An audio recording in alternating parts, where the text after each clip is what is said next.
নমস্কার বন্ধুরা, আমি কাকলি। আশা করি তোমরা সকলেই খুব ভালো আছো। আমিও ভালো আছি। আজকে সন্ধেবেলায় একটা কিছু খেতে মন করলে যেগুলো খাওয়া যায় তার মধ্যেই আমি একটা টিফিন রেসিপি শেয়ার করেছি। রেসিপিটা কিন্তু খুব হেলদি। হ্যালো বন্ধুরা, গুড ইভিনিং। তো দেখো, আজ সন্ধেবেলায় খুব অল্প হালকার মধ্যে একটা খুব সুন্দর টিফিন বানাচ্ছি, সেটাই তোমাদের সঙ্গে শেয়ার করব। তো চলো সঙ্গে থাকো আর দেখতে থাকো। দেখো এটা হচ্ছে ছোলা সিদ্ধ। আমি ছোলাগুলো সিদ্ধ করে নিয়েছি।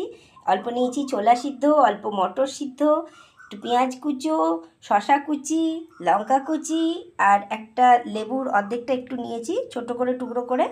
আর লাগছে আলু সেদ্ধ, মানে ঘরে যা যা ছিল তাই দিয়েই, আর একটু ভাজা মশলা আর বিট নুন। তো চলো কি করছি বুঝতেই পারছো, বানিয়ে নিই। একটা বাটিতে মটর সিদ্ধগুলো নিয়ে নিলাম ছোলা সিদ্ধ। এবার নিয়ে নিচ্ছি পেঁয়াজ কুচি,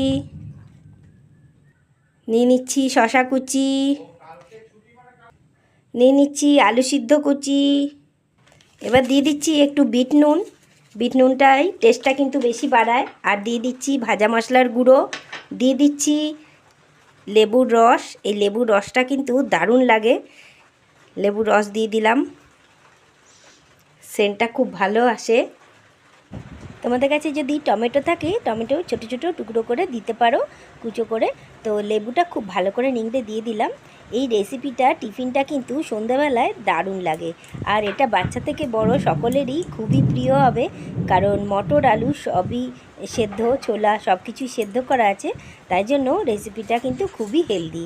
তো বন্ধুরা, এই ছোট্ট ভিডিওটা তোমাদের কেমন লাগছে অবশ্যই কমেন্ট করে জানিও। যদি ভালো লেগে থাকে অবশ্যই একটা লাইক করে দিও। আর আমার পাশে থাকার জন্য আমার চ্যানেলটা সাবস্ক্রাইব করে তার পাশে বেল আইকনটা প্রেস করে দিও। তো হয়ে গেল সন্ধ্যাবেলাকার চটপটা টিফিন। বন্ধুরা, এই ছোট্ট ভিডিওটাতে এতক্ষণ ধরে আমার সঙ্গে থাকার জন্য তোমাদেরকে অসংখ্য ধন্যবাদ। আর আজকের এই টিফিনটা তোমাদের কেমন লাগলো অবশ্যই জানিও। ঝটপট কিন্তু তোমরাও বাড়িতে এরকম হেলদি একটা টিফিন বানিয়ে নিতে পারো। তো বন্ধুরা, তোমাদের সাপোর্ট আমার খুবই দরকার, কেন কি আমি এগিয়ে যেতে পারছি না।